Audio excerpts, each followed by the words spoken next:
All right, man. I'm excited to be here, y'all. For real. I'm excited to be here, man. I'm KD Wilson, all right?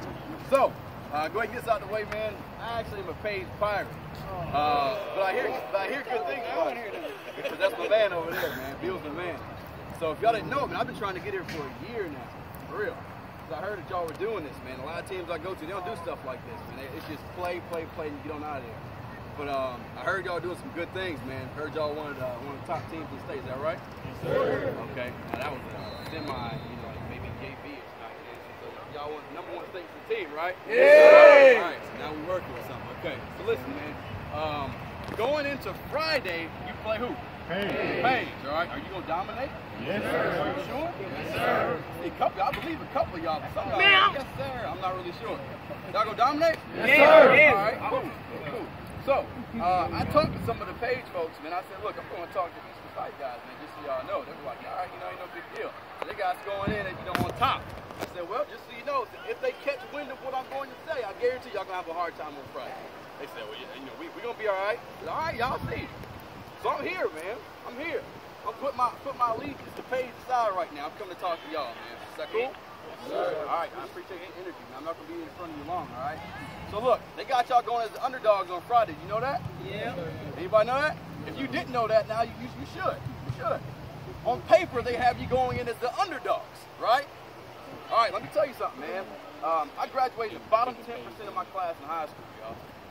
Bottom 10% of my class in high school. On paper, they had me going in as the underdog. As a matter of fact, yeah, it's funny too. It's funny. It really is, because I was playing around, man. I was going with the flow. Everything was cool. Everything was chill, right?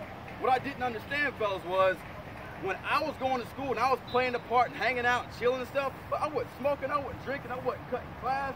I wasn't doing anything I wasn't supposed to be doing, but the problem was I wasn't doing anything at all. Nothing.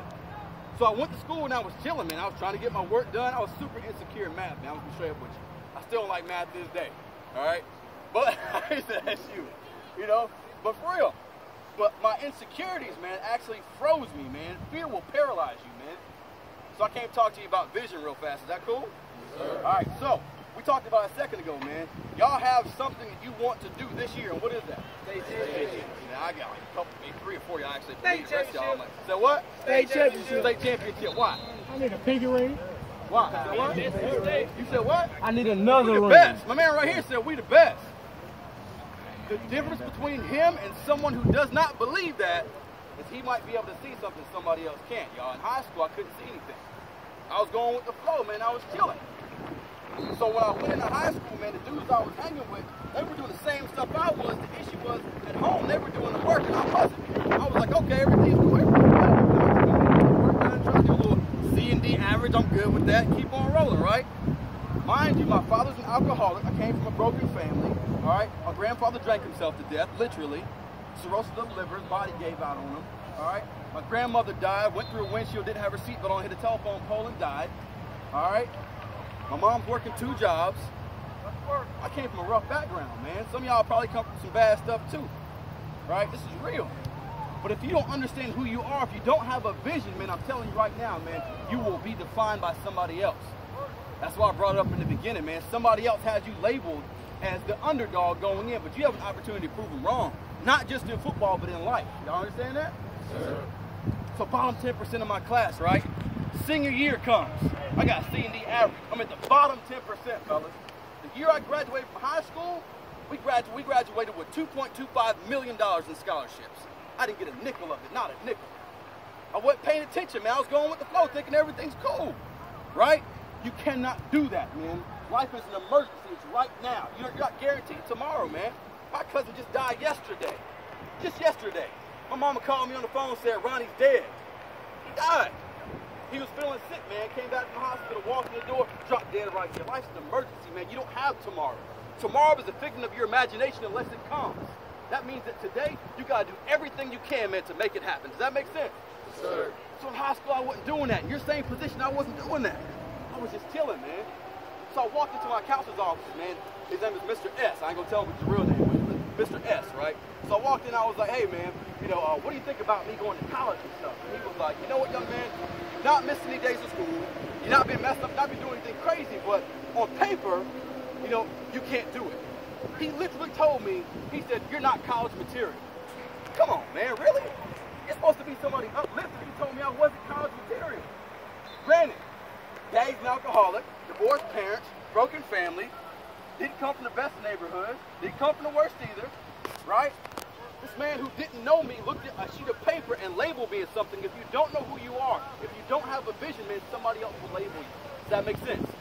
You cannot give in to what somebody else says about you. You gotta make it up in your own mind and say, this is who I am, this is what I'm about, man. You feel me? Sir. So, I'm talking to him. I was like, what can I do? Can I go to college? He said, nah, man, you should learn something to do with your hands. So learn a trade, learn a skill. I said, really?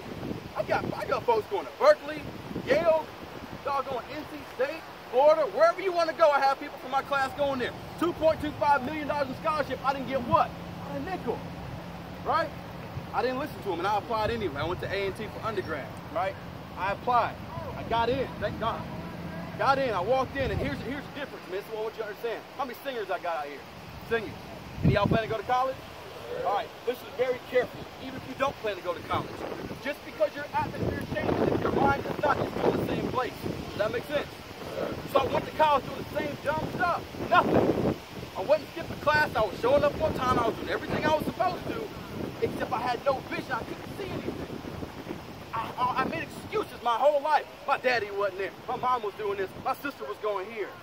And though it was true, that did not make up any sense for me to just sit and be paralyzed by life. Right? Does that make sense? So I went into college and I'm doing the same thing, man. Until one day my professor named Dr. Marvin Hall. I'm sitting in psychology class. He said, come to my office after class. I said, cool. I walked in, sat down. Dr. Hall's a little short dude with an afro bigger than mine, big glasses. I got ready to sit down. He said, don't sit down. You're going to be here long. I was like, okay. All right, brother. You know, I don't really know you, but, you know, cool. I go in and sit. I try to sit down. He was like, no, seriously, stand back up. You're not going to be here long. I was like, okay. He said, you stupid, ain't you? Some of y'all got the same face expression I did. What? I looked around and said, there's somebody out here that you talk to, brother? I said, I would jump across the table of, you know, 6 numbers. Aaron know about that. Right? He said, you stupid, ain't you? I said, sir, all due respect, man, don't call me stupid. He said, you must be stupid or you just don't know. I was like, don't know what? He said, you have no clue who you are. I said, yes, I do. He said, you stupid. He said, stop calling me stupid. He said, prove me wrong. Get up and get out. I said, wow.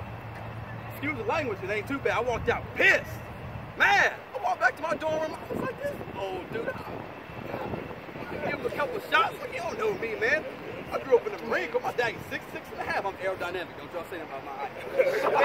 I said, okay. There you go, my man right there in the back. I said, okay. I said, man, I'm about to give him 2 pieces of biscuit real fast. He's talking trash. He's telling me I'm stupid.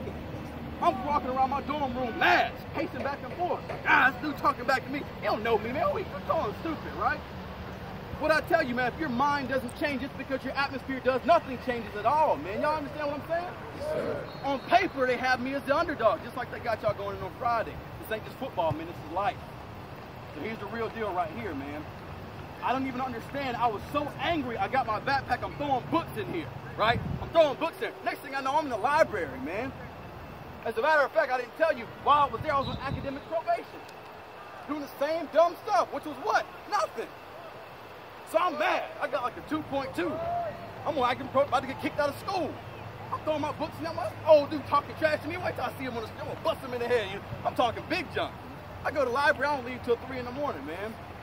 Next thing I know, my GPA went from 2.2 to a 2.7. From a 2.7 to a 3.4, from a 3.4 to a 4.0.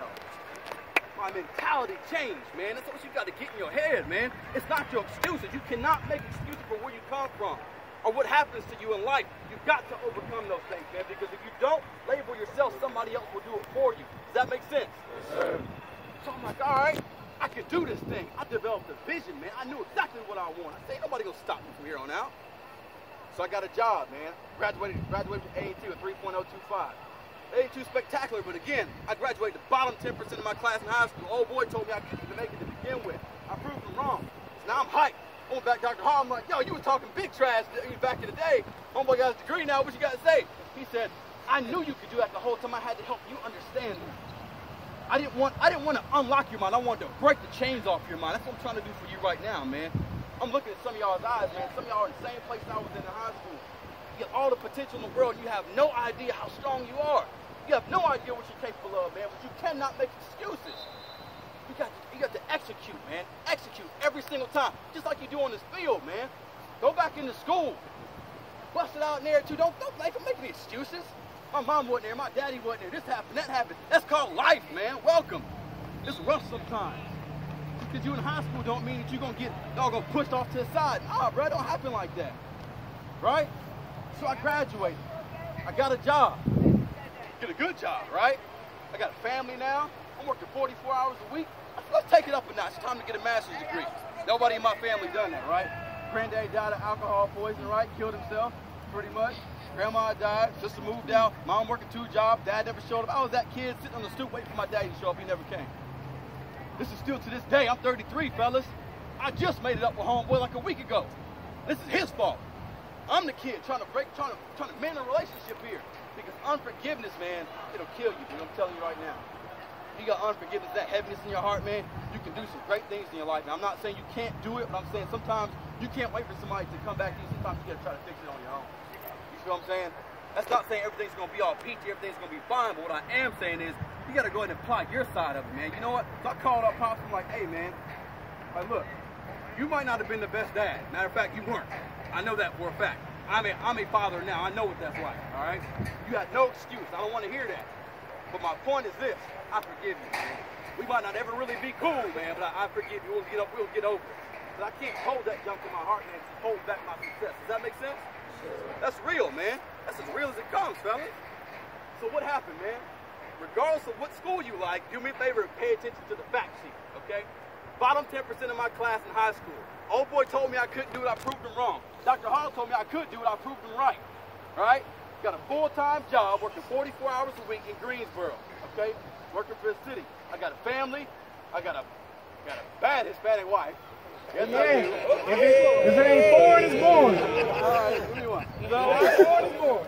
So I got a bad Hispanic wife, man. My daughter's beautiful. My son's gonna be born any day now. I said, I said, son, listen to dad, all right? You gotta hold up. I gotta go talk to East Forsyth.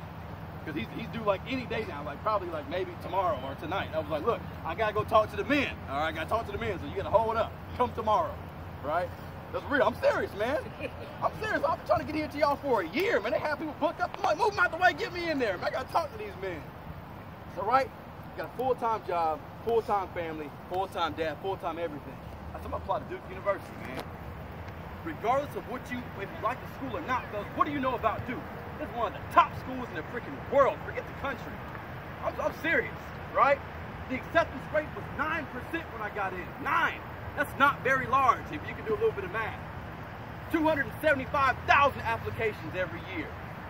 Little old boy with the bottom 10% of his class in high school, right? Old boy said I couldn't do it. I got to Duke University, man. Don't make excuses, man. Execute. You gotta have a vision. You gotta see that thing. This is where it gets really, really, really real, right? So I get in there, and I'm like, all right, I can see now. I can see that there is something legit happening here. I have potential. I got power inside of me, man. I was like, this is about to get crazy. I'm at Duke. I'm looking around, probably if y'all do like some of the dudes, I was seeing, all the dudes that won championship walking around campus. I was like, that's good. I was like, yo, that's wow. Like, that dude's actually that big, Some of the dudes actually ain't that big at all. And I was like, I'll show up on you. You better go to the NBA, so I ain't gonna mess you up, right? Well, here's the for real part, y'all. I walked in there, and the dean said, why should I let you in? So I'm looking at your grades, man. Put me on paper again as the underdog, right? He was like, why should I let you in? I said, sir, I'm carrying something with me. You gotta understand what I'm saying, fellas? When you have a vision, man, it ain't just about you. It ain't even just about your mom anymore. Everybody's coming behind you. Does that make sense? You've got to blaze a trail, man. The same way you're going to run over Paige on Friday, them my boys, same way you're going to run over them on Friday, right? Yes, that was weak, man, right? Yes, sir. The same way you're going to do that on Friday, you got to do that in life, man. Execute. Have a vision to make it happen, right? Yes, sir. So this is what I do, man. I go in and I'm like, all right, look, sir, give me a chance. That's all I need is give me a chance. He was like, all right, come on in. If you can't make it happen, that's on you. I said, cool. I didn't wear my tie, I caught my $20,000 tie. All right, $20,000 tie, that's how much it costs to go there. This is my degree, good Lord. But anyway, get to the end, man, this is where it really, really got real. 44 hours a week, full-time job, full-time dad, full-time everything. I got into Duke. I'm commuting, fellas. I'm up at 6 o'clock in the morning. I'm at work. I left from 6, I worked from 6 to 12. You follow me? 6 to 12. I left at 12, drove to Durham. I'm on class for 5 hours. I got back in my car, drove back to Greensboro, went back to work and finished out my shift till midnight. I made no excuses, man. I executed, I had a vision. I knew that thing was bigger than me. Y'all gotta do the same thing in your life, man. Stop counting yourself out. Just because other people behind you couldn't do it don't mean you can't do it. But you gotta hustle for that thing. You gotta want that thing, man. The moment you have a vision, man, I'm telling you, you become a very dangerous man. I had a vision, dude. I was like, ain't no way in the world somebody gonna stop me. I came too far, man. Oh boy told me I couldn't do it. I proved him wrong. I was like, I dare you to try to stop me. I dare you. So when I stepped foot on campus, I'm like, let's make it happen. They said, sir, just so you know, you can't really work, we don't really recommend anybody works more than a part-time job. I said, look, all due respect, I'm not them. You don't know where I come from. You don't know what I've been through. I'm not them. I understand that's what you want them to do. As a matter of fact, I need an overload of classes. I don't need an under. I don't want under. Give me over. They said, you can't take but 3 or 4 classes. I said, give me 5. I took 5 classes, fellas, at one of the hardest schools in the freaking country. I didn't make any excuses. I had somebody in my backpack. This is the cool part about it, man. Y'all ready? This is the cool part about it, because I'm almost done. See, some of y'all tuned in. I appreciate it. This is real. This is real right here. It was bigger than me getting a degree. It's bigger than you graduating high school. It's not just about you. It's about everybody that's coming behind you. Every person that's coming behind you. It says, if he can do it, I can do it. And though some of your situations might be hard, man, listen to me very, very carefully. Some of y'all might come from some bad neighborhoods, right? You might come from some hard times just like me. But just because you come from a bad neighborhood doesn't mean you are. You might not come from the best neighborhood, man, but I'm gonna tell you right now, the best part of your neighborhood can come out of you. You feel what I'm saying? You might not come from the best place, but I come from the best situation, but I made the thing happen anyway. I had a freaking vision, dude. I got real with that thing. And the moment I saw it, I started to hustle, man. I dare you to get in my way. I had zero fear when I walked on campus at Duke. In high school, I was as afraid as I could be, man. I always make excuses. I made no excuses when I got to Duke. I executed, fellas. I was pissed off. I missed summa cum laude, which is the highest honor you can get by 1 freaking point. I graduated with 3.74 GPA, man. Come on now. 3.74 at Duke University. Are you crazy? You know how hard that is? I made no excuses. I'm rocking my daughter with my left foot doing doggone papers. I still got to go to work in the morning. I made no excuses whatsoever. You don't believe me? Call my wife. Where was he at? He in the library. He in the house. He rocking the baby. No excuses. I'm killing it. You know why? Because when I was on campus, fellas, I had more in my backpack, man. In my mind, I had Martin Luther King Jr. in my backpack. Right? Right? I had Frederick Douglass in my backpack. I had Marcus Garvey in my backpack. I had my mom and my daddy in my backpack. I had everybody. I had you in my backpack. I was thinking about y'all. I didn't even know you. Y'all was thinking about people like you. I said, how many young men can gain value from what I'm doing right now? If I can go from bottom 10% of my class to the top of my class at Duke University, one of the hardest schools in the freaking world. Come on, we got kids coming from China to come to Duke. I'm the bottom 10% of the little freaking Greensboro. And I made it. I can do it. If I can do it, who can do it? You doggone right you can. Do not let anyone else define you, man. I'll tell you the same thing my mama told me. She said, son, never let anybody else build your world for you. They will always build it too small. They will always build your world too small. The moment you said, I want to step out and do a little bit more, they're like, no, you can't do that. You can't do that. You can't do that. This is as far as you can go. And society has already labeled you. Right? Society's already labeled you. I ain't just talking about color. I'm talking about in general. Oh, these kids nowadays, these high school kids, they ain't about nothing but a bunch of trouble and stuff. I forget that, man. I dare you to prove them wrong. I dare you to prove them wrong the same way I did. I'm done right now, man. This is what we're getting into. You gotta have a vision. You feel me? You gotta have a vision. So when I stepped foot on Duke's campus, man, I was afraid of nothing. I could see what I wanted. And I dared anybody to get my way. I wasn't there to make friends. I was there to make a doggone impact, and I did. And I'm going to get my PhD. I already got accepted to a PhD program. The moment you start seeing things, the moment you're like, yo, it's more out there than this little bitty ball I've been living in my whole life. Just because I came out of a bad situation does not mean that this is actually how I have to be in life. I can break through that thing. I can make stuff happen. But it's up to you. Don't make any excuses. Execute. That's all I want you to do. I was afraid of nothing. You understand? Nothing. Because I could see it's bigger than me, man. was bigger than me. And this is what I want you to do, man. I want you to answer me a question. Some of y'all are pondering right now, which is good. I'm a psychology major, just so you know I can read body language like a champ. Some of y'all are like, oh shoot, I'm about to tear this thing up. Wait till I get the pads on. Let's go to class right now, right? Some of y'all are like, I'm not really sure, but I'm gonna give it a try. Give it a try anyway, man. Don't be afraid to fail, man. If you are, fear will paralyze you, and you will be in the same freaking situation you're in right now. You will be a grown man in high school. You feel what I'm saying? You might have already gotten out of high school, but you will still be in a high school mentality. I see it all the time, man. Grown men, 40, 50, 60 years old, walking around trying to be, come on, dude, pull your pants up, man. You 75, bro. Oh my God, his shirt pulled out. My God, I'm a cholo. I'm like, you ain't a cholo, man. What are you doing? 50, 60 years old. Answer this question, fellas. When I was a Duke, I had vision. I was afraid of what? Come on, man. Dude, if you play pace like that, y'all gonna get dogs. Thank you. Thank you. I appreciate it. That's what I'm talking about, man. I was like, yeah, right. That's what I want right there. So I'm going to ask you a question. When I was at Duke, I was afraid of what? Nothing. Nothing. Now we're talking. Get up on your feet real fast. We're about to get this thing popping real quick. We ain't done yet. Ah, let's go. Put your helmet up, man. Come on now. Put your helmet up. Put your helmet up. Man, if y'all get some motivation up in here, I'm about to start rocking, man. If you big, man, don't mean nothing to me. I might be short, but I'm going to tell you, I'm probably. When I was a Duke, I was afraid of what? Nothing. What are you afraid of? Nothing. What are you afraid of? Nothing. Friday, when you sat foot on pages high school field, what will you be afraid of? Nothing. Why? Because you'll be afraid of what? Nothing. So when you get back in school, you're going to kill your exams, you're going to graduate, you're going to do everything you need to. Don't make any excuses because you are afraid of what? Nothing. Come on, man, you're afraid of what? Nothing. Guard gang on 3. 1, 2, 3. Nothing. Y'all get out of here.